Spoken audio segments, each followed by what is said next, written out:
মৰমৰ শিক্ষাৰ্থীসকল, তোমালোকৰ অসমীয়া পাঠ্যপুথি অৰ্থাৎ উন্মেষৰ সূচীপত্ৰখন বৰ দীঘলীয়া নহয় জানো? কেইবাটাও কবিতা আৰু কেইবাটাও পাঠ সন্নিৱিষ্ট কৰা হৈছে। 15টা পাঠৰ আমাৰ প্ৰথম পাঠটো এটা কবিতা ৰখা হৈছে আৰু কবিতাটোৰ নাম হৈছে আমাৰ দেশ। কবিতাটো ৰচনা কৰিছে অতুল চন্দ্ৰ হাজৰিকাই। আমি কবিতাটো আলোচনা কৰাৰ আগতে কবি পৰিচয় অৰ্থাৎ অতুল চন্দ্ৰ হাজৰিকাৰ বিষয়ে কিছু কথা জানি লওঁ, যিহেতু পৰীক্ষাত ইয়াৰ পৰাও বিভিন্ন ধৰণৰ চমু প্ৰশ্ন অহা দেখা পোৱা যায়। অতুল চন্দ্ৰ হাজৰিকা জন্ম হৈছিল 1903 চনত। এগৰাকী কবি, নাট্যকাৰ, গদ্য লেখক আৰু তেখেত এজন শিশু সাহিত্যিক আছিল।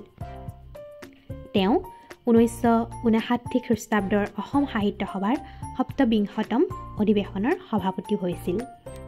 তেওঁ 1969 খ্ৰীষ্টাব্দত মঞ্চলেখা গ্ৰন্থৰ বাবে সাহিত্য অকাডেমী বঁটা লাভ কৰিছিল। অসম সাহিত্য সভাই তেখেতক 1982 খ্ৰীষ্টাব্দত সাহিত্যাচাৰ্য উপাধিৰে সন্মানিত কৰিছিল।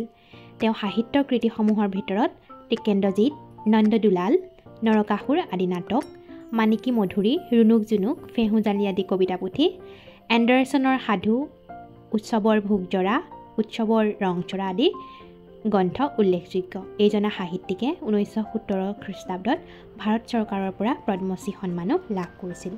গতিকে কবি পৰিচয়ৰ পৰা মনত ৰাখিবলগীয়া কথাখিনি হৈছে তেখেতে 1959 খ্ৰীষ্টাব্দত অসম সাহিত্য সভাৰ ২৭তম অধিৱেশনৰ সভাপতি হৈছিল। 1969 খ্ৰীষ্টাব্দত মঞ্চলেখা গ্ৰন্থৰ বাবে সাহিত্য অকাডেমী বঁটা লাভ কৰিছিল। অসম সাহিত্য সভাই তেখেতক 1982 খ্ৰীষ্টাব্দত সাহিত্যাচাৰ্য উপাধি প্ৰদান কৰিছিল।